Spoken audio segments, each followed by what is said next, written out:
মোট এখানকার ভোটারের সংখ্যাটা ঠিক কি রয়েছে? 2021-এর পরিসংখ্যান অনুযায়ী আপনাদের সামনে গোটা বিষয়টা তুলে ধরবো, যেখানে পুরুষ ভোটার, মহিলা ভোটার, মোট ভোটারের সংখ্যা কত রয়েছে তা আপনাদেরকে একবার প্রথমেই জানিয়ে দিই। 2021-এর যে মূলত পরিসংখ্যান রয়েছে তাতে এখানে দেখা যাচ্ছে মোট ভোটারের সংখ্যা 2,41,482 জন। 2,41,482 জন হচ্ছেন মোট ভোটার, এবং এরই মধ্যে হিন্দু ভোটারের সংখ্যা কত রয়েছে, মুসলিম ভোটারের সংখ্যা কত রয়েছে তা আপনাদের সামনে রেখেছি। 51% হচ্ছে হিন্দু ভোটার এবং মুসলিম ভোটারের সংখ্যাটা হচ্ছে 48%। পাশাপাশি এই যে বৈষ্ণবনগর বিধানসভা কেন্দ্র, এই বিধানসভা কেন্দ্র 2021-এর ভোটে মূলত 2,471 ভোটে জয়ী হয়েছিলেন তৃণমূল কংগ্রেসের যিনি প্রার্থী চন্দনা সরকার, এবং সেই চন্দনা সরকারের ওপরই দল আরও একবার ভরসা রেখেছে।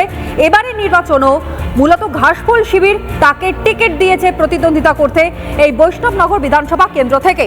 আর এবার আপনাদেরকে দেখাই যে মূল সমস্যাগুলো এখানকার কি রয়েছে, এখানকার ভোটাররা, এখানকার মানুষরা তারা কি বলছেন। মূল সমস্যার মধ্যে প্রথমেই হচ্ছে গঙ্গা ভাঙন। মূল সমস্যার মধ্যে প্রথমেই গঙ্গা ভাঙন যেমন রয়েছে, পাশাপাশি রয়েছে রাস্তার বেহাল অবস্থা। আর এরই সঙ্গে আপনাদেরকে জানাই এখানে আরও একটা মূল সমস্যা, যা হচ্ছে নিকাশি ব্যবস্থা।